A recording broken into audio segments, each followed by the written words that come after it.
हर खबर पर होगी आपकी पकड़। डाउनलोड कीजिए ABP live app. Keshav Prasad Maurya ji हमारे साथ मौजूद हैं। सर, बहुत बहुत स्वागत आपका एबीपी न्यूज में। केशव प्रसाद मौर्य जी, ऐसे में सबसे बड़ा सवाल जो लोगों के मन में है, जिसका जवाब देश जानना चाहता है, वो ये कि 17 मई के बाद आगे क्या होने जा रहा है।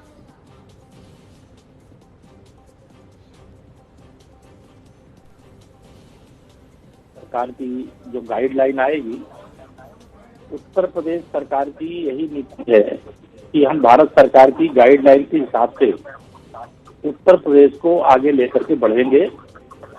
निश्चित तौर से देशवासियों को, प्रदेशवासियों को 17 तारीख की प्रतीक्षा है कि शायद अब लॉकडाउन खुलेगा, लेकिन मैं एबीपी के माध्यम से अपने प्रदेशवासियों को भी, देशवासियों को भी, सबको जरूर ये कहना चाहूंगा कि लॉकडाउन अगर खुले तो भी हमें ऐसी अपनी जीवन शैली को बनाने की आवश्यकता है कि ये लॉकडाउन समाप्त होने के बाद भी, अगर समाप्त हो तो, अभी मैं इस पर बोल नहीं रहा हूँ, अगर समाप्त हो तो भी हमें संक्रमण से बचने के लिए ऐसा जीवन शैली जो अब तक बन चुकी है लॉकडाउन के दौरान, उसे आगे भी बना करके रखना है। संक्रमण से बचने का, कोरोना से बचने का सबसे अच्छा यही उपाय है, सबसे अच्छी यही दवा है, सबसे अच्छा यही रास्ता है। जी जी। ठीक है सर। कल जब प्रधानमंत्री मुख्यमंत्रियों के साथ बैठक कर रहे थे, तो उत्तर प्रदेश के मुख्यमंत्री योगी आदित्यनाथ की तरफ से उन्हें क्या सुझाव दिया गया लॉकडाउन के संदर्भ में? खासतौर से क्या यूपी बड़ा प्रदेश है, और क्योंकि प्रवासी मजदूर वापस लौट रहे हैं उत्तर प्रदेश में बड़ी तादाद में, ऐसे में कोरोना की चुनौती बड़ी होती हुई नजर आ रही है प्रदेश के लिए, आप लोग चाहते हैं कि 17 मई के बाद भी लॉकडाउन को बढ़ाया जाए? देखिए, जो सुझाव माननीय प्रधानमंत्री जी के सामने उत्तर प्रदेश की ओर से दिया जाना था वह भी दिया गया है, देश के सभी राज्यों ने दिया है, और सभी राज्यों के माननीय मुख्यमंत्रियों के द्वारा जो भी अपना पक्ष है रखने के बाद अब हम सब लोग भारत सरकार की गाइडलाइन की प्रतीक्षा कर रहे हैं। श्रमिक जो हमारे मजदूर भाई बहन हैं, तो देश के अलग अलग राज्यों से बहुत बड़ी संख्या में उत्तर प्रदेश में वापस आ रहे हैं, उनको लेकर के जरूर हम रणनीति बना रहे हैं। उनके लिए रोजगार कैसे उपलब्ध हो, जिससे कि उनके जीवन यापन का कोई संकट ना खड़ा।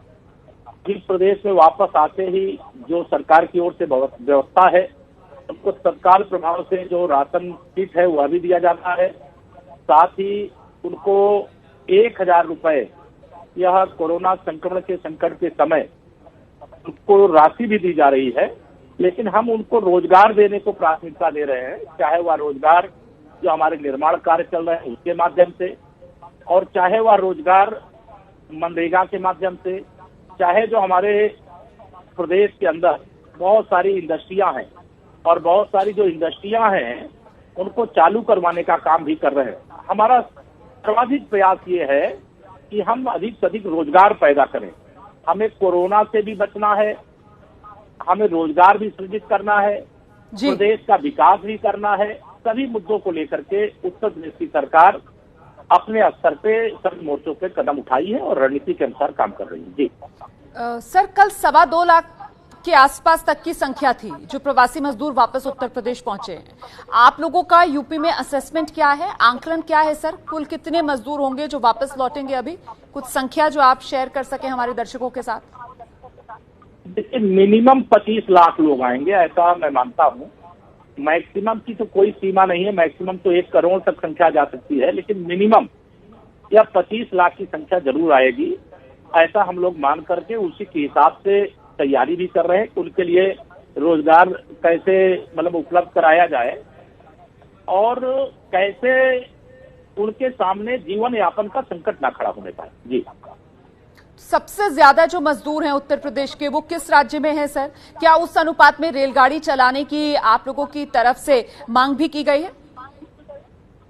देखिए, मांग की गई है, रेलगाड़ियां चल भी रही हैं, बड़ी संख्या में प्रतिदिन हमारे मजदूर भाई बहन आ भी रहे हैं।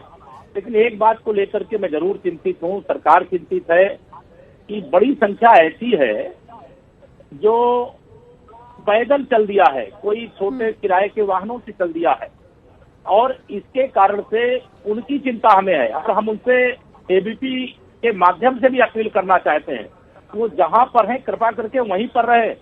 उनको अगर रेलवे से लाना पड़ेगा तो रेल से लेकर के आएंगे, बस से लेके आना पड़ेगा बस से लेकर के आएंगे। उत्तर प्रदेश सरकार ने भारत सरकार की गाइडलाइन के हिसाब से सारे जरूरी प्रबंध किए हैं, लेकिन मुझे नहीं मालूम वो सरकार की ओर से बार बार सूचना देने के बाद भी लोग बड़ी संख्या में पैदल चल दे रहे हैं, छोटे मोटे किराए के वाहन लेकर के चल दे रहे हैं। मेरा सवाल दरअसल इसी से जुड़ा हुआ था केशव प्रसाद मौर्य जी कि ऐसा क्यों हो रहा है, ये विश्वास की कमी क्यों है लोगों में, जबकि सरकार की तरफ से आश्वासन तो दिया जा रहा है। क्या इसकी वजह ये मानी जाए कि लोग ये देख रहे हैं और समझ रहे हैं कि साहब जितनी व्यवस्था की जरूरत थी उस हिसाब से जो सरकार प्रबंध कर रही है वो तो ऊंट के मुंह में जीरा वाला हिसाब है। सर आपने खुद ही अभी बताया 25 लाख के आसपास लोगों को आपको लेकर आना है उत्तर प्रदेश में, और उस हिसाब से जो रिक्वेस्ट आप लोगों की तरफ से दी गई है रेलगाड़ियां चलाने की, वो महज 250 के आसपास रेलगाड़ियों की आपने इजाजत दी है। एक रेलगाड़ी में 1200 लोग ही आ सकते हैं सर। तो क्या इसी वजह से ये अविश्वास, डर, भय का माहौल जो मजदूर को पैदल सड़क पर चलने के लिए मजबूर कर रहा है? नहीं, मैं रमना जी यह मैं मानता हूं कि कहीं न कहीं कम्युनिकेशन गैप इस प्रकार से है क्योंकि वो दूसरे राज्यों में है और उनका पूरा डेटा जो हमारे पास अब तक आया है, जिनका ऑनलाइन आवेदन आया है, जो आने के लिए आग्रह किए हैं, उनका तो डिटेल आ गया है हमारे पास। उनके नाम आ गए, उनके पते आ गए, उनके फोन नंबर आ गए हैं, उनसे लगातार संवाद बना हुआ है। लेकिन यह संख्या इतनी अधिक है, मैं जानता हूं कि जब उत्तर प्रदेश के लोग मुंबई से चले आएंगे, जब दिल्ली से चले आएंगे, जब हरियाणा से चले आएंगे, जब गुजरात सूरत से चले आएंगे, तो वहां आने वाले समय में बड़ा संकट खड़ा होगा। जो तमाम इंडस्ट्रियां चलती, जो तमाम सारे विकास के काम चलते हैं, जो रोजगार के अवसर सब वहां पर हैं, वह भी एक चिंता का विषय है। लेकिन मैं अपने सभी उत्तर प्रदेश के निवासी मजदूर भाई बहनों से हाथ जोड़ करके निवेदन करता हूं, कृपा करके वो ऑनलाइन आवेदन करें। हर जिले में जो आपके परिवार के लोग हों उनसे बता दें। जिले में एक अफसर इस बात के लिए लगाया गया है कि वो दूसरे प्रदेश में जो हमारे मजदूर भाई बहन रह रहे हैं उनकी सूची बना करके उनसे संपर्क करें। ऑनलाइन आवेदन लिए जा रहे हैं। जिन राज्यों में है उन राज्य सरकारों से भी संवाद लगातार किया जा रहा है। स्टेट लेवल के अफसर भी एक एक राज्य के लिए प्रभारी अफसर के रूप में वो लगातार काम कर रहे हैं। सारी हमारे माननीय सांसद, माननीय विधायकगण, हमारे सभी माननीय मंत्रीगण, सब लोग इस प्रयास में है कि हमारे विशेष तौर से मजदूर भाई बहनों को किसी प्रकार का कष्ट न हो। मैं भी एक गरीब परिवार से आता हूं, मैं उनका दर्द समझता हूं, उनकी पीड़ा समझता हूं, और वह किस प्रकार से इतनी लंबी यात्रा कर रहे हैं। कई लोगों को घर पहुंचते पहुंचते वह छोड़ के हम सबको चले गए। यह दुखद जब समाचार मिलता है तो कलेजा कांपता है। बिल्कुल बिल्कुल सर, सवाल जो है वो आपके प्रयास या आपकी नीयत पर नहीं है, सवाल उन खबरों की वजह से है जो हमें देखने के लिए मिलती है। कल ही देखिए गृह मंत्रालय की तरफ से निर्देश आया कि सड़क पर अगर कहीं भी कोई मजदूर दिखे पैदल चलता हुआ तो आप उसको पैदल चलने से रोकें, आप उसको नजदीकी शेल्टर होम में ले जाएं, वहां उसके रहने खाने की व्यवस्था करें और फिर आगे का उसके सफर का इंतजाम करें। और कल ही हमने एबीपी न्यूज पर खबर दिखाई सर कि राजस्थान से उत्तर प्रदेश आना चाह रहे थे कुछ लोग, बॉर्डर पर वहां पर खाकी उलझ गई। मतलब ना राजस्थान पुलिस उन्हें अपने यहाँ शेल्टर होम में रोकने के लिए तैयार और ना यूपी पुलिस उन्हें अपने यहाँ शेल्टर होम में रोकने के लिए तैयार, उनके खाने रहने की व्यवस्था करने के लिए तैयार। आपस में पुलिस वाले भिड़ गए सर।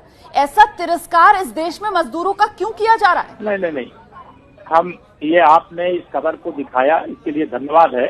लेकिन मैं तो ये भी एक बात और उसमें जोड़ करके कहना चाहता हूँ कि मेरे उत्तर प्रदेश के अगर मजदूर भाई बहन हैं तो भी, और किसी दूसरे प्रदेश के हैं तो भी, उनके प्रति हमारा दायित्व है, हमारा धर्म है, हमारा कर्तव्य है, उसको हम निर्वाह कर रहे हैं। और उत्तर प्रदेश में दूसरे प्रदेशों के जो लोग हैं हम उनकी भी व्यवस्था पूरी आदर पूर्वक, सम्मान पूर्वक, क्योंकि इस देश के आधार स्तंभ अगर कोई है तो हमारे मजदूर भाई बहन। बिल्कुल सर, लेकिन दरअसल सवाल इसी वजह से क्योंकि कहीं ना कहीं सरकारों की कथनी और जमीन पर जो हो रहा है, जो करनी देखने के लिए मिल रही है, उसमें एक अंतर दिखता है सर। और खमियाजा जो है वो सड़क पर गरीब मजदूर को बेबस बेआसरा होकर सहना पड़ रहा है। फिलहाल बहुत बहुत धन्यवाद केशव प्रसाद मौर्य जी हमारे सवालों का जवाब देने के लिए।